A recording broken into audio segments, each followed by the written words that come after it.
Hola, soy Marcos.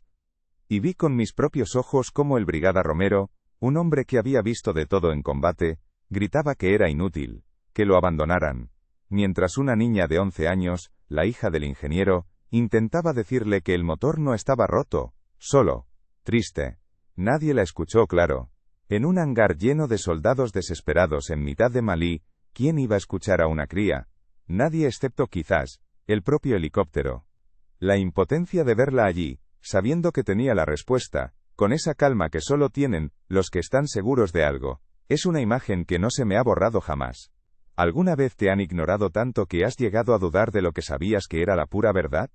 Antes de contarte cómo Alba usó el recuerdo de un reloj de su abuelo para encontrar una fisura que los mejores mecánicos no vieron, déjame un comentario diciendo desde dónde nos escuchas y suscríbete. Créeme, no querrás perderte la cara del brigada cuando ese motor rugió de nuevo, perfecto y afinado. El ambiente en aquel hangar de la base de operaciones en Malí era irrespirable, y no solo por el calor, olía a fracaso. A una mezcla de grasa quemada, arena fina que se colaba por todas partes, y el sudor frío de la ansiedad. Nuestro único Black Hawk de evacuación médica estaba en el suelo, como un pájaro gigante con el corazón roto. Cada minuto que pasaba era una sentencia para la patrulla que teníamos atrapada en un valle a unos cuantos kilómetros, con 2 heridos graves. Para colmo, el horizonte empezaba a teñirse de un amarillo sucio. Una tormenta de arena se nos venía encima, y nos dejaría ciegos y sordos en cuestión de horas. El brigada Romero, un hombre forjado en 1000 batallas, tenía la cara desencajada por la frustración, mientras el teniente Valcárcel, el ingeniero jefe, no paraba de consultar manuales que ya no le decían nada nuevo. La tecnología y la experiencia no servían para nada. Y en medio de todo ese caos controlado, estaba ella, Alba, la hija de uno de los ingenieros civiles de comunicaciones. Tenía solo 11 años y, en un entorno militar como aquel, era poco más que un bulto, una responsabilidad que mantener a salvo y fuera del camino.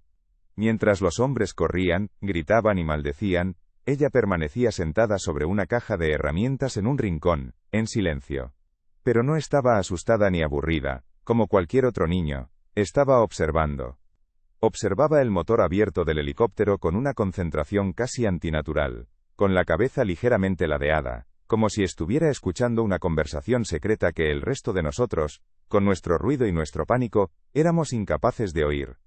Era una calma que ponía nervioso, una quietud que gritaba más que todas las órdenes del teniente. Era invisible para todos, pero ella lo veía todo. Llevaban 6 horas peleando con la turbina. 6 horas en las que los mejores mecánicos de la base, hombres condecorados y con miles de horas de vuelo y reparaciones a sus espaldas, lo habían intentado todo. Habían seguido el protocolo al pie de la letra, como si la solución estuviera escrita en una de esas páginas manchadas de grasa. Cambiaron los inyectores de combustible, revisaron la unidad de control electrónico hasta el último chip, conectaron el ordenador de diagnóstico una y otra vez, esperando un código de error que les diera una pista. Pero el resultado era siempre el mismo. El motor arrancaba con un rugido prometedor, pero en cuanto el piloto, el alférez Soto, intentaba dar potencia para el despegue, empezaba a toser, a vibrar con una violencia que sacudía todo el fuselaje, y amenazaba con calarse. Se negaba a darnos la fuerza que necesitábamos para levantar el vuelo, la esperanza se agotaba con cada intento fallido. Fue entonces cuando la vi moverse.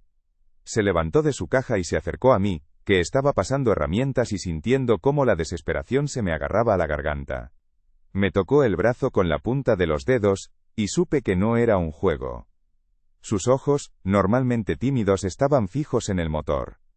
«No es la gasolina», me susurró, tan bajo que casi no la oí. «Suena afilado, como cuando una cuerda de guitarra está demasiado tensa y va a romperse. El zumbido no es redondo». La miré, sin entender nada de lo que decía, y solo pude responder con lo que la lógica y el estrés me dictaban. «Ahora no, Alba, por favor. Esto es muy serio, los mayores están ocupados». Ella no protestó. Simplemente asintió, con una sombra de decepción cruzándole la cara, y volvió a su rincón. La humillación de no ser tomada en serio, de ser tratada como una niña con fantasías. El punto de ruptura llegó poco después.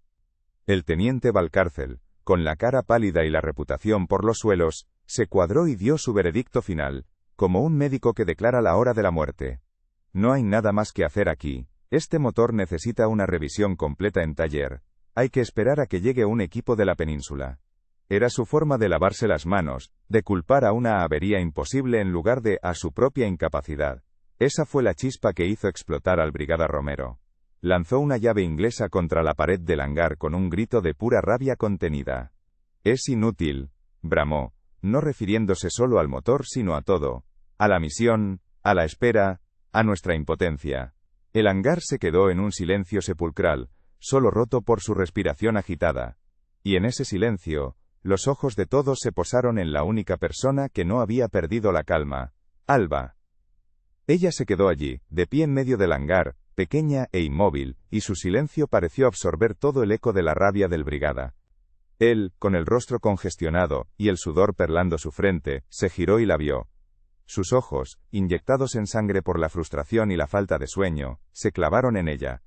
No vio a una niña asustada sino a un testigo de su fracaso, de su impotencia. «¿Y tú qué miras?», le espetó, con la voz todavía rota por el grito. «Esto no es un espectáculo de feria, cría. Largo de aquí, ahora mismo. Ve con tu padre o a donde sea, pero fuera de mi vista». El aire se cortó. Varios soldados bajaron la mirada, incómodos. Yo sentí una punzada de vergüenza, como si el grito me lo hubiera dado a mí. Alba no se movió, ni lloró. Solo lo miró, y en su mirada no había miedo, sino una extraña y serena compasión que pareció enfurecerlo aún más. Fue entonces cuando el teniente Valcárcel decidió intervenir, no para defenderla, sino para reafirmar su propia autoridad maltrecha. Se acercó a Alba con una sonrisa forzada, paternalista, que era casi más insultante que el grito del Brigada. Le puso una mano en el hombro, como si fuera un objeto frágil que había que apartar con cuidado. «A ver, pequeña», dijo en un tono deliberadamente didáctico, para que todos lo oyeran. «Esto es muy complicado. El problema está en la FADEC, la unidad de control digital del motor. Hay una desincronización paramétrica entre el flujo de combustible y las revoluciones por minuto del compresor. Son cosas de mayores, ¿entiendes?». Usó esa jerga técnica como un muro, una forma de decirle que su mundo era impenetrable para ella, que su opinión era irrelevante porque ni siquiera podía comprender el lenguaje de los problemas reales. La estaba tratando como a una tonta, y lo hacía delante de todos. Pero Alba no se inmutó ante su condescendencia. Levantó la vista hacia el teniente, ignorando la mano que aún pesaba sobre su hombro, y con una voz clara y firme que resonó en el silencio expectante, dijo: «No sé qué es la FADEC. Pero el motor no suena bien. Cuando le dan fuerza, chilla. Es un ruido que no es redondo». Hizo una pausa, buscando las palabras. Mi abuelo era relojero en Asturias. Él me enseñó a escuchar. Decía que los fallos más grandes siempre empiezan con el ruido más pequeño. Suena como uno de sus relojes antiguos, cuando un muelle estaba a punto de saltar. Es un sonido que duele, muy fino. Al mencionar a su abuelo y los relojes, escuché una risa ahogada a mi espalda. El teniente Valcárcel sonrió con suficiencia, como si la respuesta de la niña le hubiera dado la razón. La fantasía infantil contra la ciencia de la ingeniería. Sentí que la sangre me hervía en las venas. La impotencia era un nudo en mi garganta. Había sido yo el primero en despacharla con un «ahora no, Alba», y ahora estos hombres, supuestos líderes, se burlaban de ella abiertamente. Vi la cara de los otros mecánicos. Una mezcla de lástima por la niña y miedo a contradecir al teniente. Nadie decía nada. Éramos todos unos cobardes, prisioneros de una jerarquía que nos obligaba a callar incluso cuando la injusticia era tan flagrante. Miré al alférez Soto, el piloto, y vi en su rostro la misma desolación que yo sentía, pero la suya era 1000 veces más pesada. Las vidas de sus compañeros dependían de ese motor, y él estaba atrapado en medio de un circo de egos heridos. La humillación de Alba era un reflejo de nuestra propia humillación colectiva. De repente, el crepitar de la radio rompió la tensión. La voz que salió por el altavoz era pura angustia, distorsionada por la estática y la distancia. «Base, aquí Zorro 1. El estado del sargento Torres empeora. Está perdiendo mucha sangre, necesitamos evacuación inmediata. ¿Me copian?». Repito, evacuación inmediata. Cada palabra era un martillazo en la conciencia de todos los presentes. La cara del teniente Valcárcel se endureció. La burla se evaporó, reemplazada por una máscara de fría profesionalidad. «Ya lo han oído», gritó a su equipo. «Vuelvan a revisar los inyectores y hagan otro diagnóstico completo. Muévanse». Era una orden vacía, un intento desesperado por mantener la apariencia de control, por hacer algo, cualquier cosa, aunque supiera que era inútil. El ruido de las herramientas volvió a llenar el hangar, un sonido metálico y hueco, el sonido del fracaso repitiéndose. En medio del renovado caos, Alba fue empujada a un lado, olvidada de nuevo. Volvió a su caja de herramientas y se sentó, pero esta vez, su calma no era de observación, sino de una profunda concentración. La vi sacar algo de su bolsillo. Era un pequeño engranaje de latón, pulido por el roce de sus dedos, una pieza de algún viejo reloj de su abuelo. Lo sostuvo en la palma de su mano, mirándolo fijamente como si fuera un oráculo. Podía casi oír la voz del anciano en mi cabeza, una historia que el padre de Alba me había contado una vez. Las máquinas tienen alma, hija. No gritan como nosotros. Susurran su dolor. Si estás lo suficientemente quieta y en silencio, te dirán exactamente dónde les duele. Ella cerró la mano sobre el engranaje, se levantó, y con una determinación que me heló la sangre, caminó directamente hacia la única persona que ya no tenía nada que perder: el piloto. El alférez Soto estaba apoyado contra el fuselaje del helicóptero, con la cabeza entre las manos, la viva imagen de la derrota. Ni siquiera se percató de que Alba se había parado frente a él hasta que ella habló. No le tocó, no le gritó. Simplemente esperó a que él levantara la vista. Sus ojos, enrojecidos y vacíos, se encontraron con los de ella, serios y llenos de una certeza absoluta. Y entonces, con esa voz suave pero increíblemente nítida, le dijo la frase que lo cambiaría todo. «Piloto. No es un problema de combustible ni de electrónica. Su zumbido es incorrecto». Soto la miró, a punto de desecharla como todos los demás, pero ella continuó, y la especificidad de sus palabras lo detuvo en seco. Cuando aumenta la potencia, suena como un reloj con una grieta diminuta en el muelle real. Es un quejido agudo, casi inaudible, que lo desequilibra todo. El alférez Soto se quedó mirándola fijamente durante un segundo que pareció una eternidad. Podía ver la lucha en su rostro, la lógica militar y el protocolo combatiendo contra la desesperación más absoluta. Las palabras de Alba no eran técnicas, no hablaban de chips ni de inyectores, hablaban de un sonido, de un sentimiento, de la memoria de un viejo relojero. Y quizás fue eso, esa extraña y humana descripción, lo que rompió sus defensas. No tenía nada que perder. Miró por encima del hombro. El brigada Romero estaba fuera, pateando la arena con furia, y el teniente Valcárcel seguía enfrascado en una discusión por radio con el mando, de espaldas a nosotros. Era su oportunidad. Un instante de rebeldía nacido de la más pura necesidad. Se agachó hasta quedar a la altura de Alba y su voz fue un susurro cómplice. «De acuerdo.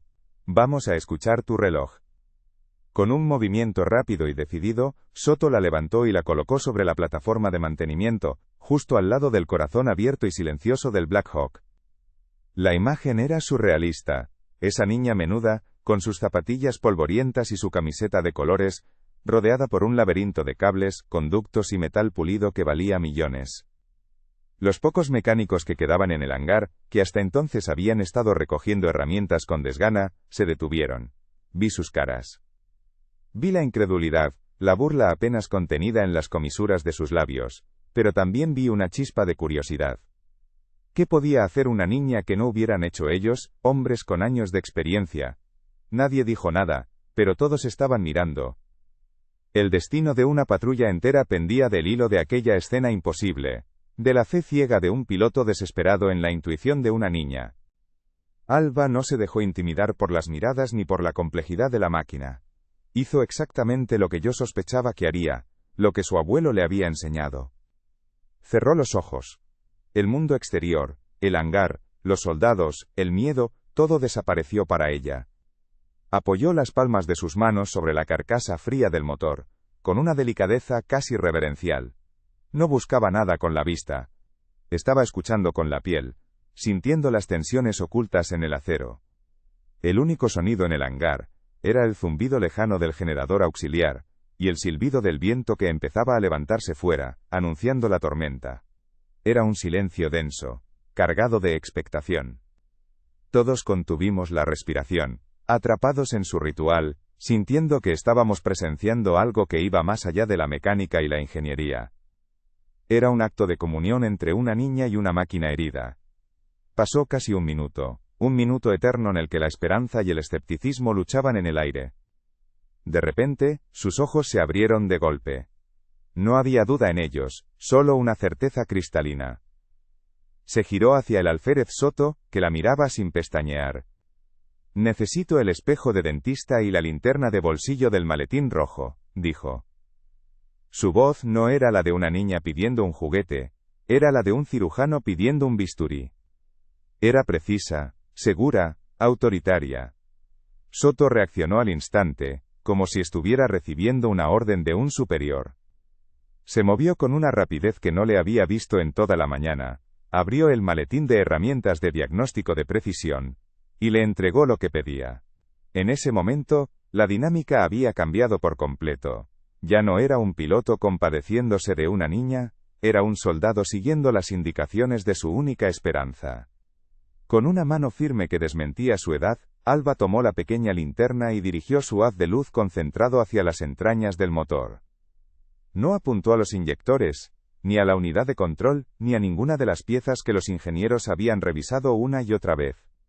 Apuntó a una zona profunda y de difícil acceso, cerca del eje principal de la turbina, un lugar que los manuales apenas mencionaban porque las averías allí eran estadísticamente insignificantes. Luego, con una habilidad increíble, introdujo el pequeño espejo en el hueco, angulándolo con la precisión de un relojero hasta que el haz de luz se reflejó en su superficie. «Ahí», susurró, casi para sí misma. Su dedo índice, pequeño y delgado, se levantó y apuntó directamente al pequeño círculo de luz que se proyectaba en el espejo. «Mire. Justo ahí». Soto se inclinó, seguido de cerca por dos de los mecánicos más jóvenes, cuya curiosidad había vencido finalmente a su orgullo. Entrecerraron los ojos, intentando enfocar la pequeña imagen reflejada en el espejo. Al principio, solo veían una superficie metálica, lisa y sin imperfecciones aparentes. «No veo nada, Alba», dijo Soto, y pude oír la decepción colándose en su voz. «Es solo metal». Ella no se movió. «Mire mejor», insistió con una calma exasperante. «No es una mancha, es como un pelo dibujado con un lápiz muy fino». Soto aguantó la respiración, forzó la vista, y entonces, lo vi en su cara. Sus ojos se abrieron de par en par. Lo había visto. Una finísima fractura capilar, una línea oscura casi imperceptible que recorría la superficie de una carcasa de cojinete. Era invisible a simple vista, indetectable para cualquier sensor. Una herida mortal escondida a plena vista. «Es por el calor», explicó Alba, sin apartar la linterna, como si estuviera dando una lección. «Cuando el motor coge revoluciones, esa pequeña raja se abre. No mucho, solo una micra, pero es suficiente para que el eje principal vibre. Por eso el motor se queja y pierde la fuerza, es el chillido agudo que oigo. No es redondo». Fue en ese preciso instante, con la revelación suspendida en el aire, cuando el teniente Valcárcel se dio la vuelta. Había terminado su llamada y caminaba hacia nosotros, atraído por el extraño silencio que se había apoderado del hangar. Su rostro, ya sombrío, se contrajo en una mueca de furia al ver la escena. «¿Pero qué demonios significa esto?», bramó, su voz rompiendo el hechizo. «Soto. Le ordeno que baje a esa niña de ahí inmediatamente. Esto no es un patio de recreo». La tensión, que se había transformado en esperanza, explotó de nuevo, esta vez con una violencia inusitada. Pero el alférez Soto no se movió. Por primera vez en todo el día, vi en sus ojos algo más que desesperación. Vi convicción. Se interpuso entre el teniente y Alba, un gesto de protección, que era una insubordinación en toda regla. «Con mi debido respeto, teniente, no la voy a bajar», dijo, con la voz firme. «La niña ha encontrado algo. Una fractura capilar en la carcasa del cojinete. Es minúscula, pero está ahí. Es la causa de la vibración». Valcárcel lo miró, como si se hubiera vuelto loco. La idea de que una niña hubiera tenido éxito donde su equipo de expertos había fracasado, era un insulto demasiado grande para su orgullo. La tensión era tan densa que se podía cortar con un cuchillo. Todos los mecánicos se habían quedado helados, presenciando un enfrentamiento que ninguno de ellos olvidaría. La cara del teniente Valcárcel se transformó en una máscara de furia contenida. Soltó una risa seca, despectiva, que no tenía nada de humor. Una fractura capilar. ¿Y usted se lo cree, alférez? ¿Va a poner en riesgo el prestigio de esta unidad por los cuentos de una cría? Ha perdido el juicio por la presión. Su voz subió de volumen con cada palabra. Su frustración y humillación buscando una válvula de escape. Se abalanzó hacia adelante, apartando a Soto con un empujón y agarrando a Alba por el brazo, con más fuerza de la necesaria. Se acabó esta tontería. Te vas a ir con tu padre ahora mismo. El gesto fue tan violento y desproporcionado que un silencio de pura conmoción cayó sobre el hangar. Vi el miedo cruzar por fin el rostro de Alba, no por el motor sino por la ira irracional de aquel hombre. Fue entonces cuando algo dentro de mí se rompió. El miedo, la jerarquía, la prudencia, todo desapareció. Di un paso al frente, plantándome a pocos metros de ellos. Mi voz tembló un poco al principio, pero se fue afianzando. Mi teniente, dije, intentando que sonara respetuoso, aunque sentía rabia pura. El alférez Soto dice la verdad. Yo también he visto la fractura. Con el espejo y la linterna, se ve perfectamente. Por favor, solo mire. Valcárcel se giró hacia mí, sus ojos inyectados en sangre. Estaba a punto de descargar su ira sobre mí, de acusarme de insubordinación a mí también, pero mi intervención había cambiado algo. Ya no era solo el piloto desesperado. Éramos dos. El frente unido de los que creían en lo imposible, en lo que veían sus propios ojos, y no lo que decían los manuales. Justo en ese instante, la imponente figura del brigada Romero apareció en la entrada del hangar, recortada contra la luz polvorienta del exterior. Había vuelto, atraído por los gritos. Su rostro era un mapa de cansancio y furia, pero al ver la escena, el teniente agarrando a la niña, Soto y yo en una especie de guardia protectora, su expresión cambió a una de profunda confusión. ¿Se puede saber qué coño está pasando aquí?, rugió, y su voz, acostumbrada a mandar en el campo de batalla, hizo que hasta Valcárcel se encogiera un poco y soltara instintivamente el brazo de Alba. El brigada no era un ingeniero, era un soldado de infantería, un hombre práctico para quien los resultados eran lo único que importaba. Y lo único que veía en ese momento era un circo de egos mientras sus hombres esperaban morir en un valle. El alférez Soto aprovechó la oportunidad. Ignorando por completo al teniente, se dirigió directamente al brigada, el hombre cuya autoridad moral en esa base superaba cualquier rango técnico. Habló rápido, con la urgencia de quien sabe que es su última oportunidad. Mi brigada, la niña ha encontrado el problema. Una fisura en un cojinete. Provoca una vibración al acelerar que ahoga la potencia. Es real, la hemos visto. Es nuestra única opción. Denos una oportunidad, por favor. Por los hombres de Zorro 1. ¿Qué más podemos perder a estas alturas? No había súplica en su voz, sino una lógica aplastante nacida de la desesperación. Apelaba al pragmatismo del brigada, a su deber como soldado, a la cruda realidad de que el tiempo se había agotado, y los procedimientos oficiales habían demostrado ser un fracaso absoluto. Alba, ahora libre y de pie junto a Soto, dio un paso adelante. Ya no había rastro de miedo en su cara, solo esa calma sobrenatural que la caracterizaba. Miró al brigada Romero directamente a los ojos, y con una voz clara que silenció cualquier otro pensamiento en el hangar, ofreció no solo el diagnóstico, sino también la cura. No podemos cambiar la pieza, dijo, como si fuera la cosa más obvia del mundo. Pero el alambre de alta resistencia del kit de reparaciones de emergencia puede servir de férula. Si lo apretamos alrededor de la carcasa, sobre la grieta, y lo aseguramos con la resina epoxi de secado rápido, contendrá la expansión por el calor. Aguantará la presión el tiempo suficiente para un vuelo de ida y vuelta. Mi abuelo lo hacía en los relojes que no tenían arreglo. Era una locura. Una solución de campo, improvisada, sacada de la relojería y aplicada a un motor de turbina de millones de euros. El brigada Romero se quedó inmóvil, procesando la escena. Su mirada viajó desde el rostro congestionado y ofendido del teniente Valcárcel, que farfullaba sobre protocolos y garantías, hasta el piloto suplicante y la niña que hablaba de alambres y resinas como si fuera la solución más lógica del mundo.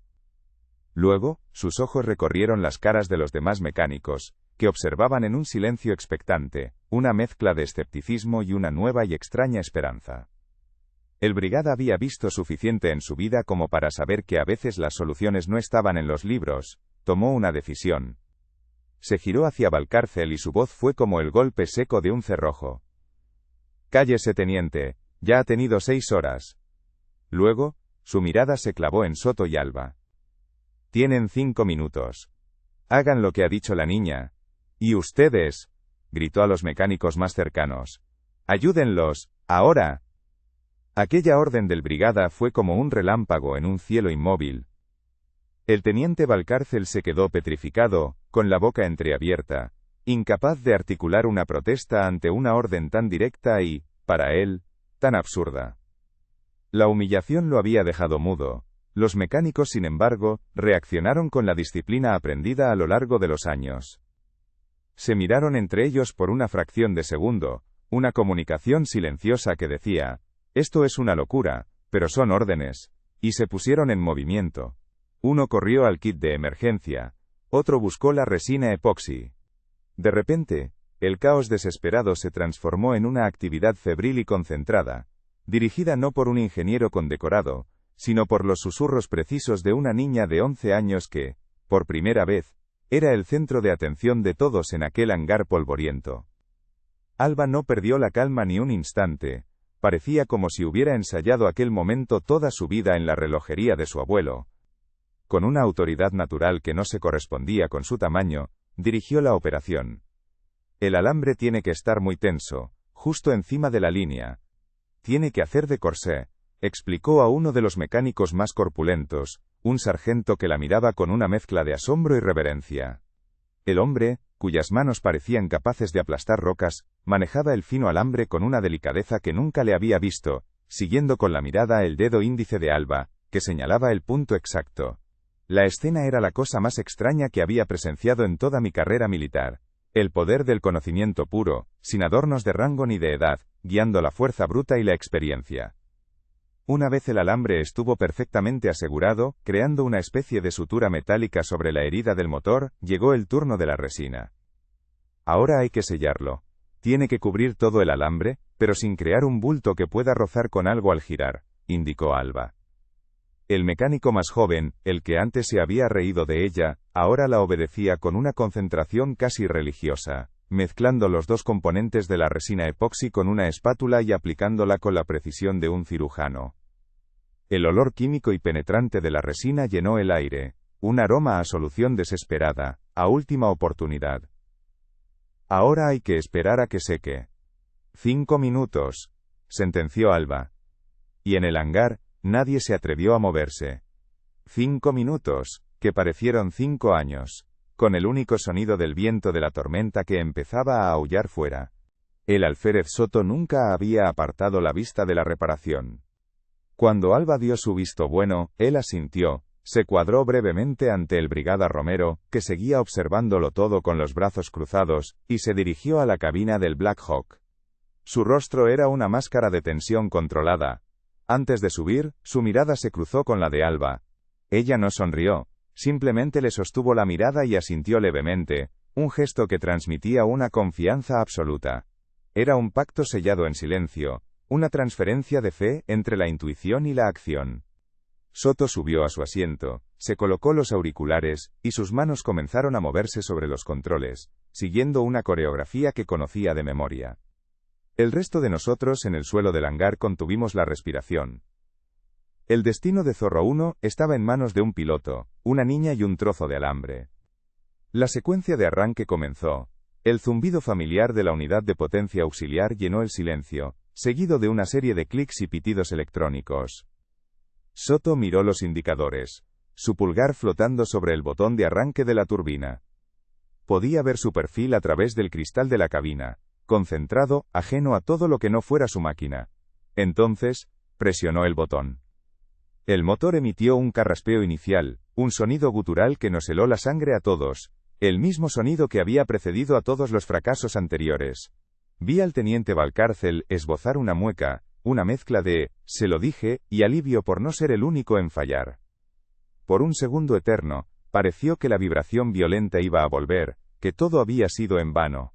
El corazón se me encogió en el pecho. Pero entonces, ocurrió el milagro. El carraspeo no se convirtió en una tos agónica, sino que se transformó, se suavizó y creció hasta convertirse en un rugido ensordecedor, limpio y poderoso. No era el chillido agudo y enfermo de antes, el sonido no redondo que Alba había descrito. Era un trueno constante, el sonido de la potencia pura y sin fisuras. El helicóptero entero vibró, pero no con la violencia de una máquina rota, sino con la fuerza contenida de un depredador listo para saltar. El chorro de aire de las palas que empezaban a girar levantó una nube de polvo del suelo del hangar, obligándonos a entrecerrar los ojos. Era el sonido de la esperanza, el sonido más hermoso que había escuchado en mi vida. El motor no solo había arrancado, estaba cantando. Cuando la turbina alcanzó la velocidad de ralentí, el rugido se estabilizó en un zumbido perfecto. El alférez Soto, dentro de la cabina, mantuvo la potencia durante unos segundos, con la mirada fija en sus instrumentos, y luego levantó el pulgar hacia nosotros, con una sonrisa de incredulidad y alivio que le partía la cara en dos. El silencio que siguió en el hangar fue casi más atronador que el propio motor. Los mecánicos se miraban unos a otros, negando con la cabeza, sonriendo como si hubieran visto una aparición. El brigada Romero no sonrió, pero vi cómo la tensión abandonaba sus hombros y asentía lentamente, una sola vez, con un respeto que valía más que cualquier medalla. Pero la imagen que nunca olvidaré fue la cara del teniente Valcárcel. La arrogancia, la suficiencia, todo se había derrumbado. Solo quedaba un hombre atónito, contemplando cómo todo su mundo de protocolos y certezas acababa de ser demolido por una niña y un recuerdo de su abuelo. El despegue fue un momento que se grabó a fuego en la memoria de todos los presentes.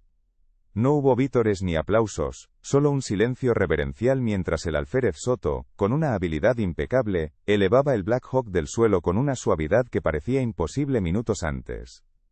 Las palas batían el aire polvoriento del hangar con un ritmo constante y poderoso, un latido sano que era la música más dulce que habíamos oído en días. Lo vimos ascender, virar lentamente y enfilar hacia el valle, convirtiéndose en un punto oscuro que se perdía en el cielo cada vez más amarillento por la tormenta que se acercaba. Nadie se movió hasta que el sonido del motor se desvaneció por completo. Fue entonces cuando un suspiro colectivo, una liberación de tensión contenida durante horas, recorrió el hangar. La fe había movido una montaña de acero. La espera que siguió fue casi tan tensa como la reparación. El viento de la tormenta de arena ya aullaba fuera del hangar, golpeando las planchas metálicas con ráfagas violentas. El tiempo corría en nuestra contra. El teniente Valcárcel se había apartado a un rincón solo, mirando sus manuales como si esperara encontrar en ellos una explicación a su fracaso. Nadie se le acercaba. Estaba profesionalmente aislado, convertido en un fantasma por su propia arrogancia. El resto de nosotros nos agrupamos en torno a la radio, esperando. Alba se había vuelto a sentar en su caja de herramientas, pero esta vez no estaba sola. Dos de los mecánicos más jóvenes se sentaron cerca, en silencio, no para vigilarla, sino para estar cerca de ella, como si su calma fuera un talismán que pudiera garantizar el éxito de la misión. Pasaron 45 minutos que se sintieron como una vida entera. Entonces la radio crepitó, rompiendo la monotonía del viento. Era la voz de Soto, clara y sin rastro de la estática de antes. Base, aquí Zorro 1. Paquete asegurado. Los dos heridos están a bordo y estabilizados. Iniciamos regreso. Estaremos allí en 15 minutos, justo antes de que se cierre esta ventana. Una oleada de alivio puro, casi violenta, barrió el hangar. Los hombres se palmearon las espaldas, sonrisas cansadas pero genuinas, iluminando sus rostros cubiertos de polvo y sudor. Y en medio de esa discreta celebración, vi cómo varias miradas se dirigían hacia Alba. No decían nada, pero sus ojos lo decían todo: gratitud, asombro, un respeto que ninguna orden podría haber impuesto. Ella simplemente asintió, como si supiera que ese sería el resultado desde el principio. A partir de ese día, Alba dejó de ser la niña invisible. Se convirtió en una especie de leyenda silenciosa en la base. Los soldados ya no la ignoraban, ni la trataban con condescendencia. Le hacían un gesto con la cabeza al pasar, le sonreían. Los mecánicos la buscaban a veces, no para pedirle ayuda, sino para ofrecerle un refresco, o simplemente para charlar, preguntándole por los relojes de su abuelo. Empezaron a llamarla, en voz baja y con un cariño casi reverencial, el colibrí, porque, como el pequeño pájaro, ella había sido la única capaz de escuchar el zumbido secreto del motor, el susurro que nadie más podía oír. Su presencia en la base ya no era una anomalía, era un recordatorio constante de que las respuestas más importantes a veces vienen de las voces más inesperadas. El brigada Romero la encontró al día siguiente, mientras ella dibujaba en un cuaderno sentada a la sombra de un vehículo. Se acercó con su andar pesado de siempre, pero su rostro ya no tenía esa dureza granítica. Se detuvo frente a ella, sin decir nada durante un largo momento. Luego, simplemente le tendió una botella de refresco muy fría, sacada de la nevera del comedor de suboficiales, un lujo en aquel lugar. «Lo hiciste bien, cría», murmuró con la voz ronca. «Muy bien». No hubo más disculpas. No hacían falta. Ese simple gesto, esa admisión de su parte, valía más que cualquier discurso. Alba tomó el refresco y le sonrió, y en esa sonrisa se selló una paz que ambos necesitaban. El brigada se dio la vuelta y se marchó, un poco más ligero, como si se hubiera quitado un gran peso de encima. Pero la verdadera recompensa, la que supe que Alba atesoraría para siempre, vino del alférez Soto. Unos días después, justo antes de embarcar en otra misión, se acercó a ella. En su mano llevaba algo pequeño. Se agachó, y se lo puso en la palma de la mano. Era el parche de tela de su unidad de vuelo, el emblema que llevaban cosido en el hombro, un símbolo sagrado de hermandad, confianza y valor. «Esto te pertenece más a ti que a mí», le dijo en voz baja, para que solo ella lo oyera. «Tú nos diste alas cuando no las teníamos». Alba cerró la mano sobre el parche, sintiendo el bordado bajo sus dedos. Ya no era solo la hija del ingeniero. Era el colibrí, la guardiana del sonido, la niña que había recordado a un hangar lleno de hombres endurecidos, que la herramienta más poderosa no siempre es la que más ruido hace. Aquella historia nunca se desvaneció con el polvo de Malí. Se convirtió en una leyenda, un cuento que los veteranos contaban a los novatos no como un simple relato de guerra, sino como una lección fundamental. La historia del colibrí se usaba para recordar a todos, desde el soldado raso hasta el oficial más condecorado, que la verdadera autoridad no siempre reside en las estrellas del uniforme, o en los títulos de un diploma. A veces, se encuentra en la calma de quien observa, en la certeza de quien escucha lo que nadie más puede oír. Aquel hangar, antes un templo de la rigidez y el protocolo, se volvió un poco más humano. La gente empezó a escucharse de otra manera, a valorar esas ideas que venían de los lugares más inesperados, porque todos recordaban el día en que la vida de una patrulla dependió del recuerdo de un viejo relojero asturiano. Para mí, personalmente, aquel día fue una bisagra en mi vida. Me enseñó que la peor forma de cobardía no es el miedo en combate, sino el silencio ante la injusticia, especialmente cuando esa injusticia se viste de autoridad y desprecia a los más vulnerables. Vi a hombres buenos y valientes acobardarse ante la arrogancia de un superior, y me vi a mí mismo entre ellos al principio. La imagen de Alba, tan pequeña y tan inmensa a la vez, se convirtió en mi brújula moral. Aprendí que el valor no es solo empuñar un arma, sino también defender una verdad susurrada en un mundo que solo entiende de gritos.